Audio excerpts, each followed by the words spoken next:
The regular season is heating up, new stars are emerging, and that means more opportunities to win up to 25 times your cash on Prize Picks, the most exciting way to play daily fantasy sports. Just select 2 or more players, pick more or less on their projection on a wide variety of stats, and place your entry. It's that easy. Let it fly to turn $10 into $250 with just a few taps. Easy gameplay, quick withdrawals, and injury insurance on your picks are what make Prize Picks the #1 daily fantasy sports app. Watch your favorite players and get paid doing it this basketball season. See your entries make progress during the game or make new entries for the second half in the fourth quarter. 3-pointers, assists, rebounds, and everything in between are yours for the taking. Join the Prize Picks community of more than 7 million players who have already signed up. Right now, Prize Picks will match your first deposit of up to $100. Just download the Prize Picks app and use code GET100. That's code GET100 on Prize Picks for a first deposit match of up to $100. Prize Picks. Pick more, pick less. It's that easy.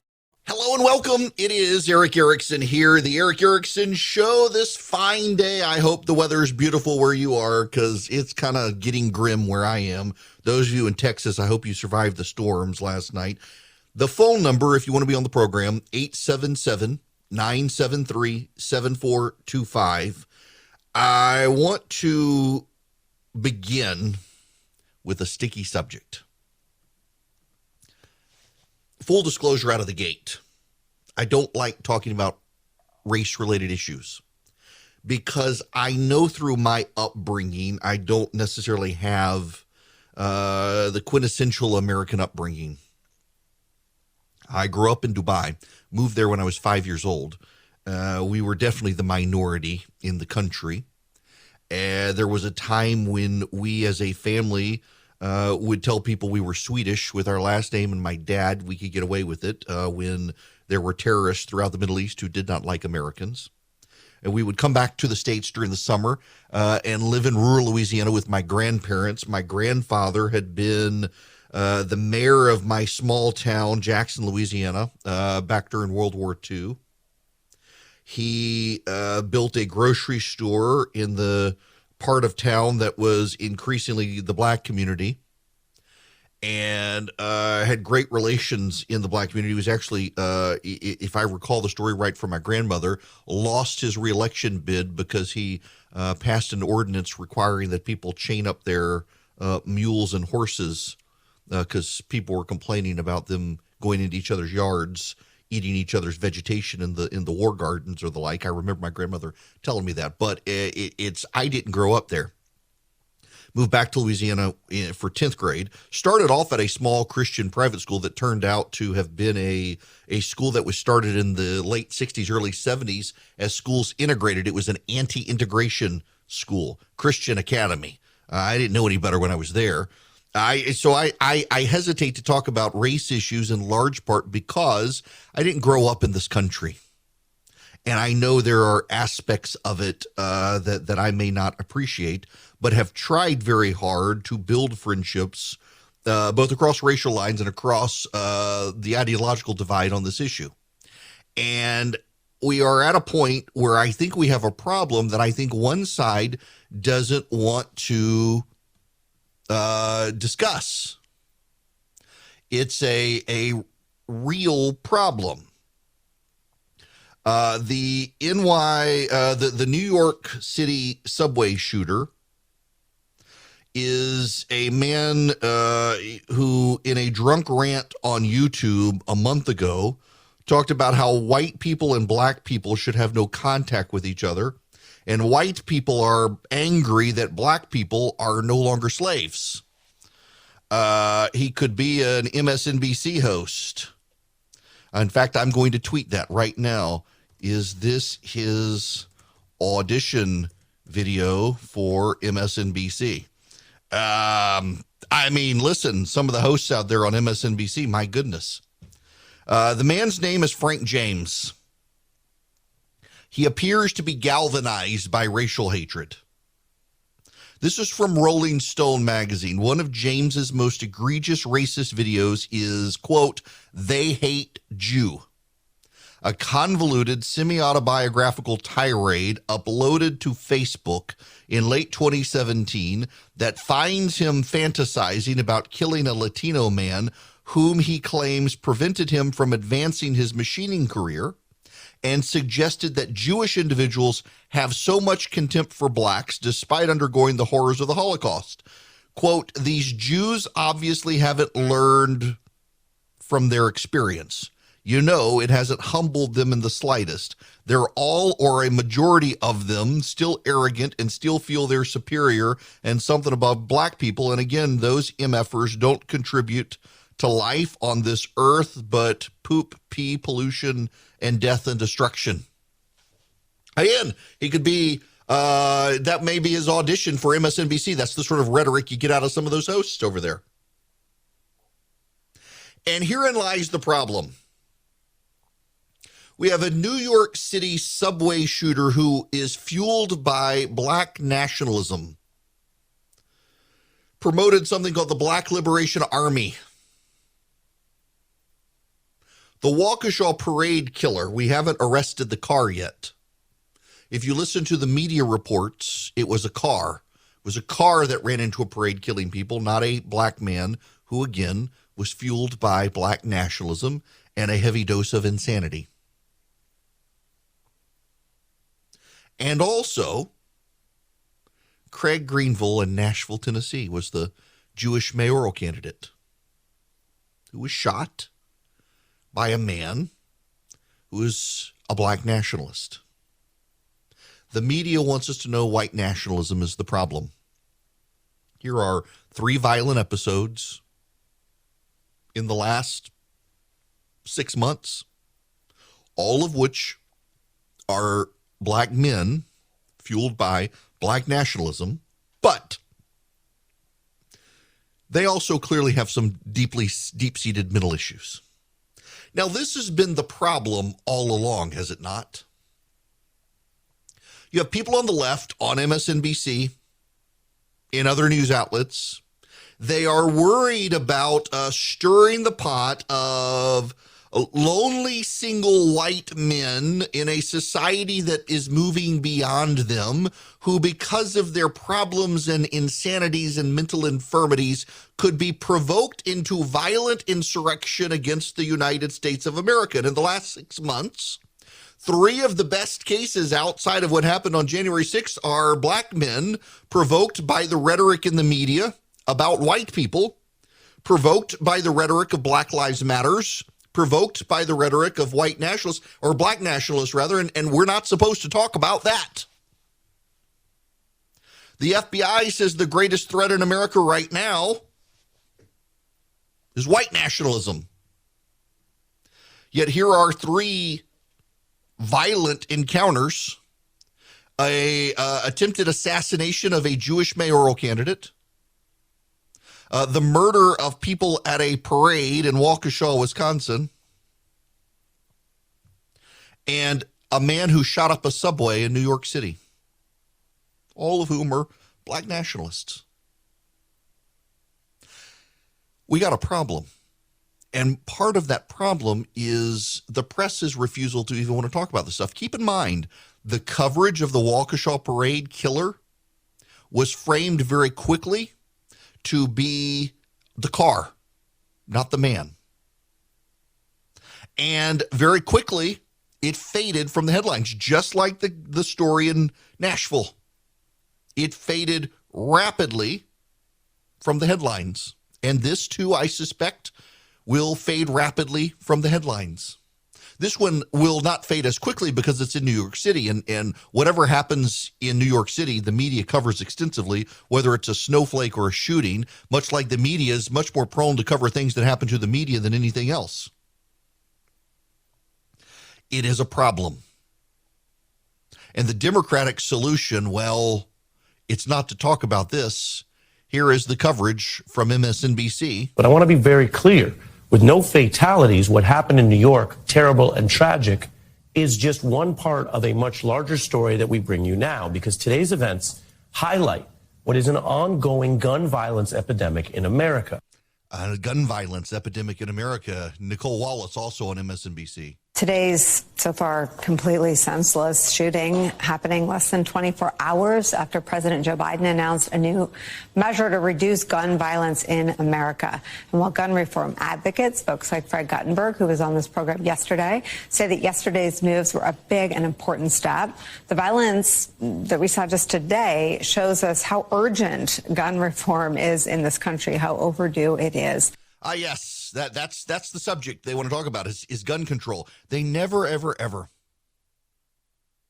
whether it's a young white man going into a school with a bunch of guns and killing kindergartners, or this, want to talk about the mental health problem.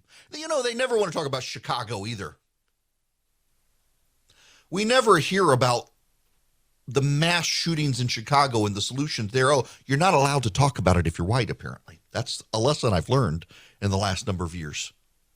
But then no one else wants to talk about it either. That we use race as a way to get people to stop talking about difficult subjects. But this is a difficult subject to talk about it. It must be talked about. And I got to tell you, we have a situation where young men are fueled by the hateful rhetoric within politics today, by activist rhetoric, and on the media side, they tend to amplify it disproportionately on one side. James Hodgkinson attempted the mass assassination of Republican members of Congress after being fueled by a bunch of rhetoric on television and from politicians that Republicans were going to kill old people by getting rid of Obamacare and cutting taxes. He genuinely believed Republicans were going to kill a bunch of people with their policies, and so he went to kill the Republicans to stop them.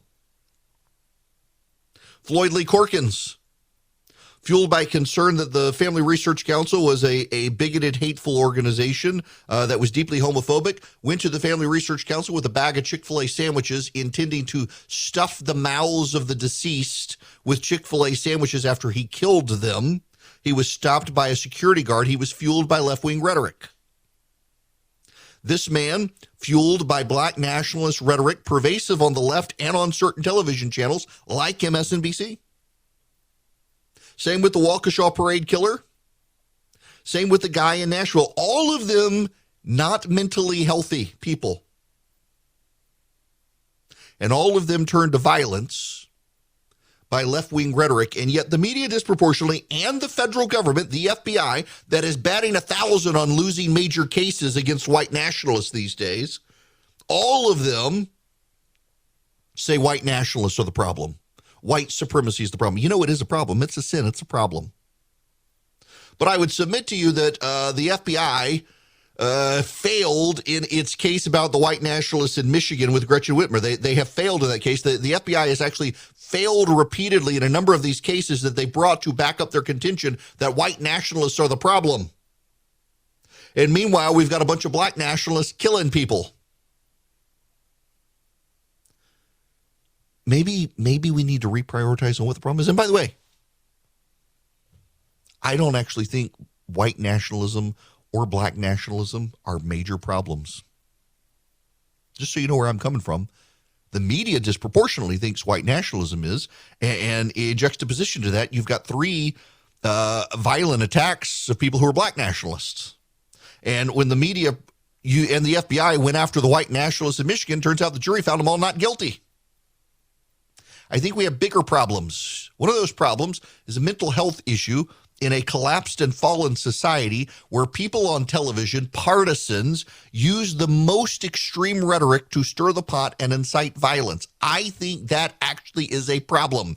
Our lust for red meat leads to blood flowing in the streets. When we have extremist rhetoric from politicians that the other side is going to kill you, I think it causes problems for a lot of mentally unbalanced people. The larger issue here, however, is the media doesn't want to talk about the one side. You know, yesterday, they've had to fix it now, but I read you the stories yesterday from ABC, NBC, MSNBC, CBS, the New York Times, the Washington Post. None of them would mention the guy was black. The police description very clearly said he was 5'5", heavy set, wearing a gray hoodie, and was black. The media all left out the racial descriptor. the disproportionate weight of balance that the media gives these days to racial topics only further adds to this. The media itself is not being responsible in the way it's covering here, and neither are a lot of politicians. And now it's starting to blow up in the Democrats' faces. There's a story that just hit the wires in Politico that Democrats are not only retreating on crime and police reform, but they're becoming scared that if they don't suddenly turn pro-law enforcement and crack down on all this stuff, they could get Donald Trump reelected. I got the details when we come back. You know, when I started out and could get nice quality sheets, I just thought I'm going to get a high thread count sheet. And if I get a high thread count sheet, it's going to be a really good sheet. Boy, did I learn that's not true. It's a myth.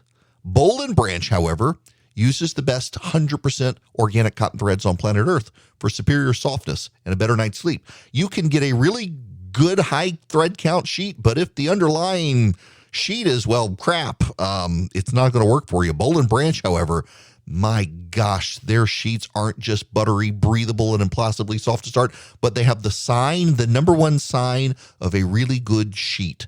The more you wash them, the softer they get over time. And they don't tear up. They just get soft. It's perfect. You can try Boll & Branch. They're the highest quality threads on earth for superior softness and a better night's sleep. They're so luxurious, they're beloved by 3 United States presidents. And they've got over 10,000 stellar reviews. I'm one of them. I love my Boll & Branch sheets. You can feel the difference the moment they come out of the bag, and every wash, it's just, man, they just transition to softer and softer. They're fantastic. Right now, get 20% off site-wide April 11th through 17th only at bollandbranch.com. That's Boll & Branch, BOLLAND branch.com for 20% off site-wide April 11th to April 17th, bollandbranch.com. Welcome. It is Eric Erickson here. The phone number 877-973-7425. You know, I am a professional. Sometimes, however, I forget to log into the call screening program. Okay, I've got the data, but before I do, I gotta note something. This is infuriating to me. Do you have a son or daughter in the United States military? Have you yourself, or are you currently serving in the United States military?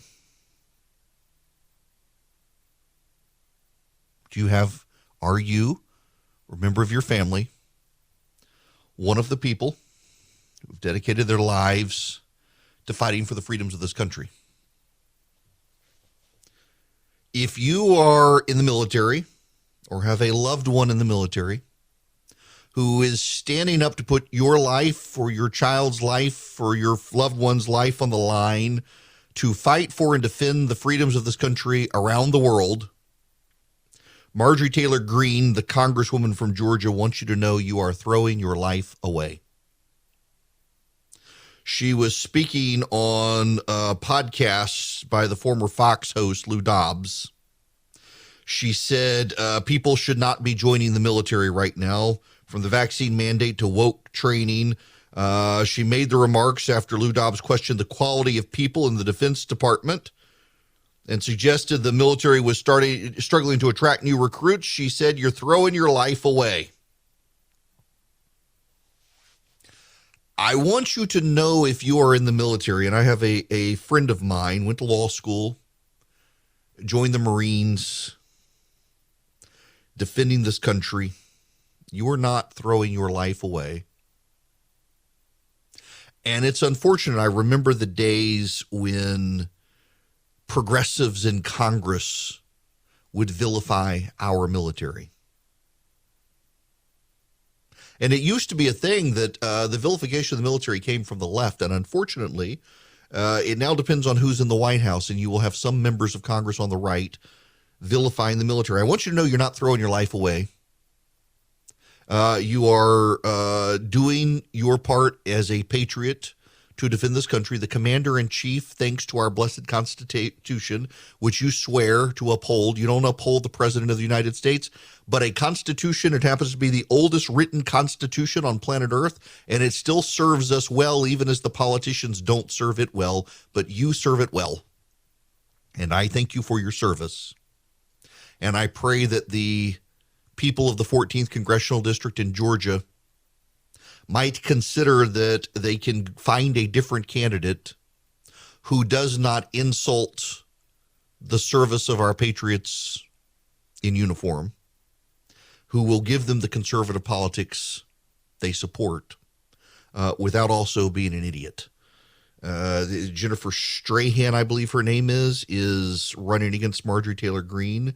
She is a Trump-supporting, voted for Trump conservative, but she's not an idiot and will not embarrass any of us, nor would she ever think to go on a podcast or any other outlet and behave like Maxine Waters or Nancy Pelosi or some progressive out there in AOC and suggest that serving your nation in uniform is throwing your life away. It is anything but. And she should apologize for the remark. But nowadays, of course, you look weak if you apologize, and she's not going to apologize. She'll say it because she believes it, I guess. But it's a terrible thing to believe that someone would put on the uniform of this country and be willing to lay down their life for this country and tell them they're throwing their life away because the current commander-in-chief, who will probably be gone in 2 years, is in office. Commander-in-chiefs, go. The Constitution and the ideals of the country stay. That's what you're fighting for. You're not fighting for Joe Biden. That she can't understand that is another reason she shouldn't be in Congress. There are plenty of options out there to replace her. Welcome back. Phone lines are open. The phone number is 877-973-7425. This is the headline. I mentioned it a little while ago. Democrats retreat on crime and police reform. In politics, you can often tell what the internal polling of the campaigns say. Now, to jump back, for those of you who aren't regular listeners, I was one of the last defenders of public polling in America, and even I have concluded now it's mostly garbage, but the polling averages taken together are still a pretty good indicator of where things are. When you combine all the polls and get the average, you have a pretty good indication because the average does a good job of helping weed out the worst of the worst on both sides, the highs and the lows. Internal campaign polling is a different beast. When you think of polling, you think of the public polling, and some campaigns, frankly, have used similar styling. Very famously, Eric Cantor was the former Republican leader in the House, and he lost. And I want to say 2006 he lost to a more libertarian Republican, in large part because Eric Cantor's internal polling was deeply flawed. It wasn't very detailed. Cantor was not willing to spend the money on detailed internal polling. Let me explain the difference here real quick. Internal polling, so a normal national poll, well, let's just use where the national polling is. I've got Real Clear Politics pulled up. I'll take the Biden job approval numbers. So you're talking about from CNBC, ooh, wow, that poll just dropped. Biden down underwater by 15 points. It's 800A is what it says. That means all Americans, 800 all Americans. So American voters, or not even American voters, American adults, 800 of them surveyed. Rasmussen reports is 1,500 likely voters. Likely voters are people who have voted in the last several midterm elections and presidential elections, means they have a propensity to vote again. Reuters is 1,005 adult Americans. Politico Morning Consult is 2,005 registered voters. Politico Morning Consult, however, is using an online polling system. IBD is 1,305 adult Americans. A lot of these, they use online and offline surveys, and I'm still skeptical of the online survey model. But all of them tend to just be scattershot. I'm going to randomly call people until I get enough people to fulfill the call. Political polling is different. Internal political polling tends to be a wider pool of people. And at the end of it, they have a broader pool of people. Now, what do I mean by that? That sounds a little bit odd to say. With Rasmussen reports, let's just look at that one. Now, let's look at Rasmussen reports. So it's 1,500 likely voters. Likely voters are people who have voted in past elections. If you voted regularly in past elections, you're likely to vote in the upcoming election. And if you express an enthusiasm level that, yes, you're going to vote, well, then you're a likely voter. 1,500 of them. When you break it down, though, there are a couple hundred Republicans, a couple hundred Democrats, a couple hundred independents, and it divides across. Thank you to my friend Martha, just texted me. It was 2014 when Eric Cantor lost with his polling was so bad. So it's 1,500 likely voters, but that gets you maybe 500 Republicans, 500 Democrats, 500 independents, just for the sake of round numbers. So really your pool is 500 Republicans. Okay. Now let's boost that. If you're an internal pollster for a campaign running in a primary, you're going to get 1,000 Republican likely voters. That expands the pool and lowers the margin of error. So you're dealing with a margin of error that is between 3 and 5% in some of these big media polls. With private internal polling, you're dealing with a 1 to 2% margin of error. You get a massive more number of people. And by the way, it's very expensive to do. A good portion of a campaign's budget for a nationwide or a state level campaign goes to polling. And they do recurring polling towards the end of the campaign cycle so they can see if anything is bumping. They don't want to get caught off by surprise. They do high level, detailed polling that goes beyond public opinion polling that is public. And more importantly, they also do more focus groups on what's resonating with voters. They may show voters ads. They may give voters lines of attack and see what the voters think resonates.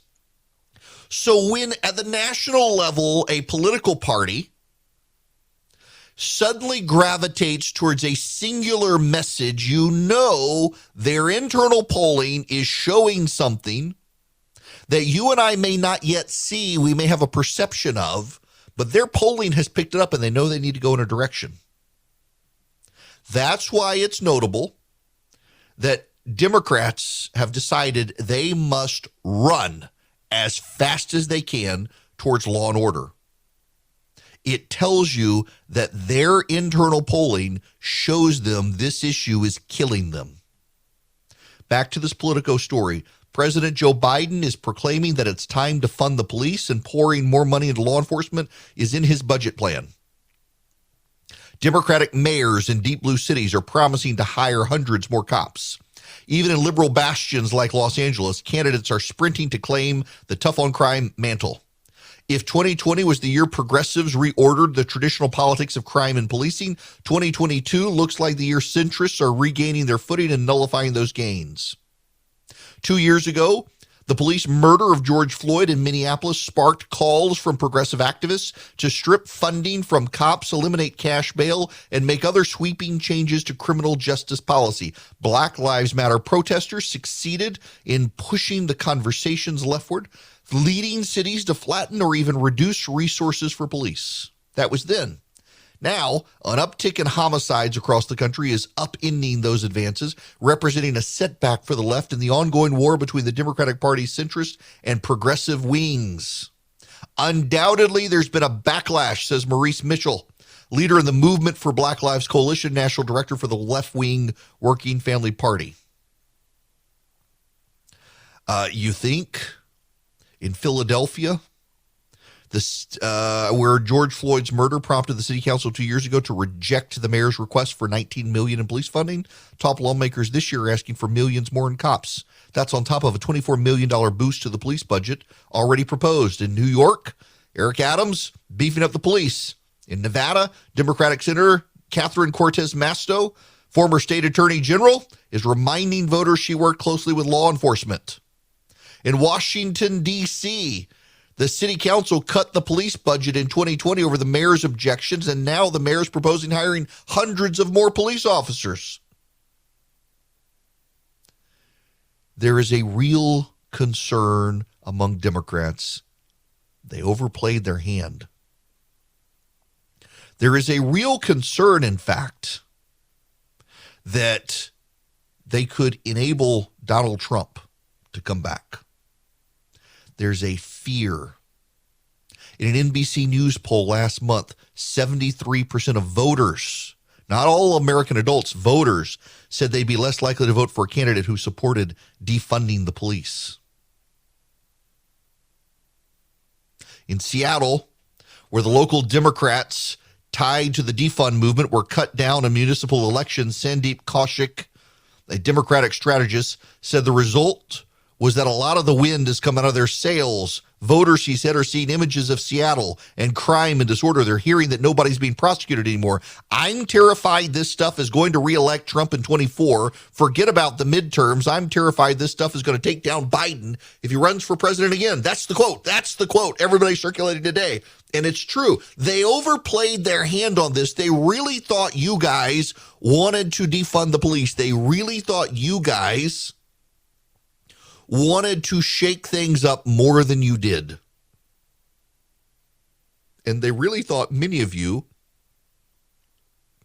really didn't care. You could take care of yourself. What's happened instead? We've had a massive surge in gun ownership in the country. We've had a lot of police officers walk away from the job. And we've had mayors like the mayor of Atlanta. What's her name? Keisha Crime Wave. She provoked a crime wave in the city of Atlanta by going against police officers, siding with the criminal contingent, and couldn't run for office again. You know, they're still trying to charge that one poor police officer with murder of the guy at the Wendy's who grabbed the taser, tried to fire. The police officer did his training, shot the guy. The police officer is made to be the bad guy. His life is upended, and all he did was his job, and they made him out to be the bad guy. And we're seeing this around the country.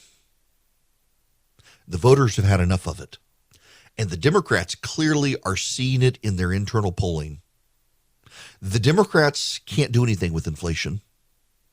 They're not going to do anything with gas prices. You know, Joe Biden yesterday said, by the way, a bird pooped on him. Did y'all see that? Yesterday, when Joe Biden was speaking, a bird pooped on Joe Biden. And he had this to say. We saw today's inflation data. 70% of the increase in prices in March came from Putin's price hike in gasoline. We need to address this challenge with an urgency to the demands. That's why I've called on Congress to move immediately to lower the cost of families' utility bills, prescription drug bills, and more while lowering the deficit to reduce inflationary pressures. And that's what we've done. We lowered the deficit by $300 billion so far. And it's expected.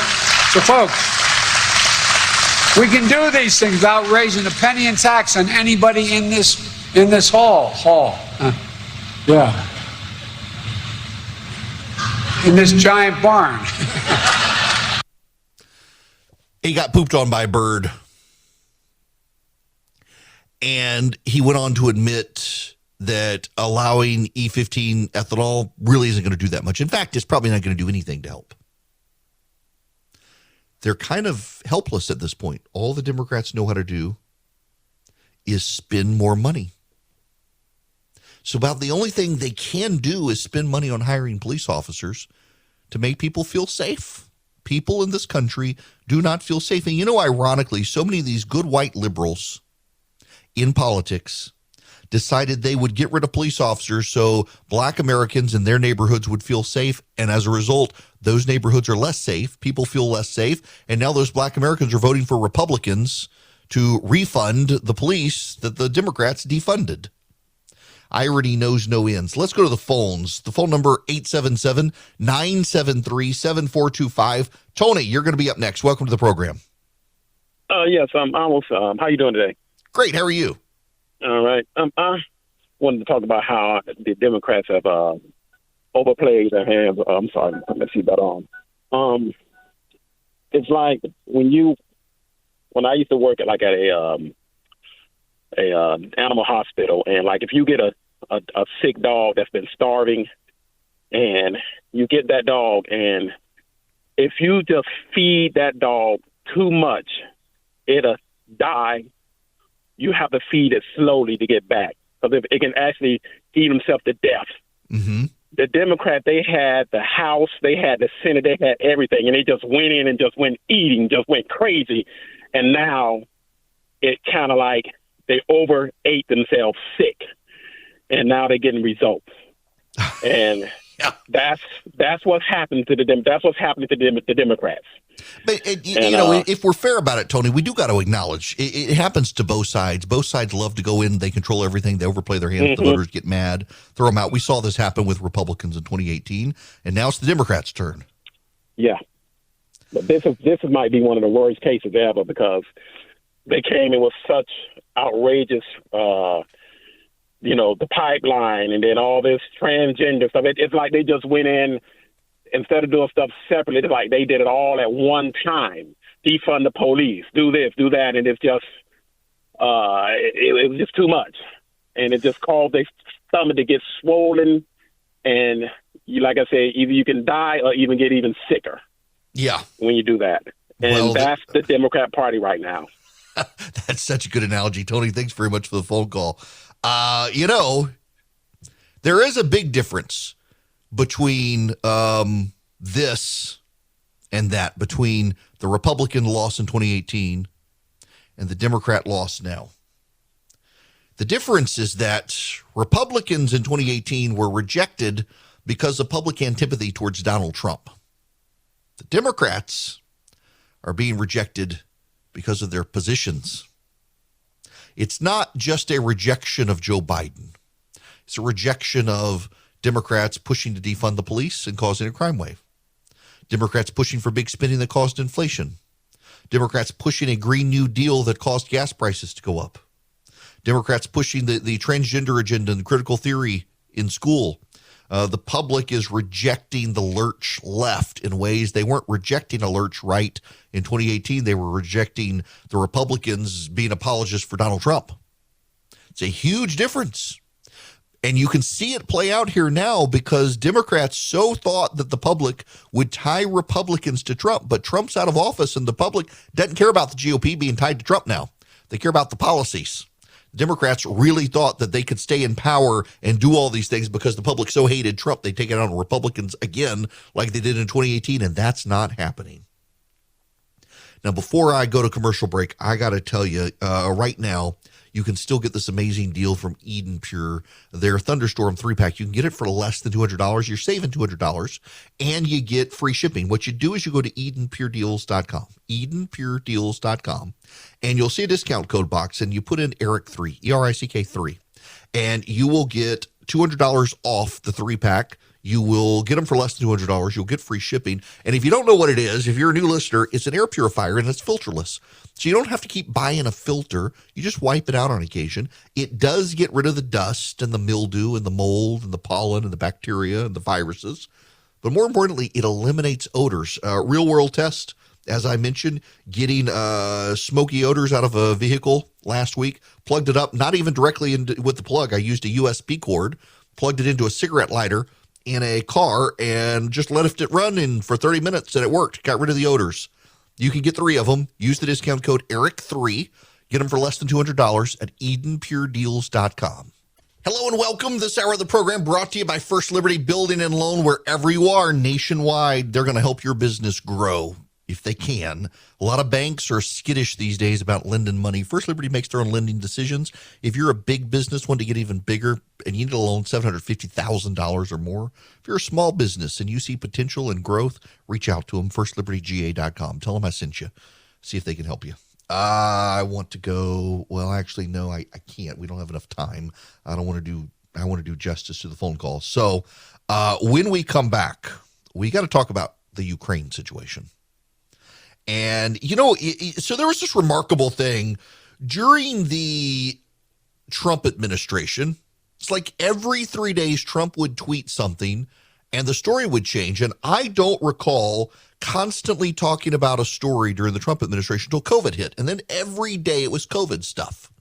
Covering it as it spread, trying to explain to people what was going on, get into the data, talking to public health officials, having experts come on to try to explain why things were changing when the government wasn't telling us, all that. And then he left and Biden came in and there were a bunch of stories that he had Afghanistan. And then suddenly it's like the story never changes. It's the economy.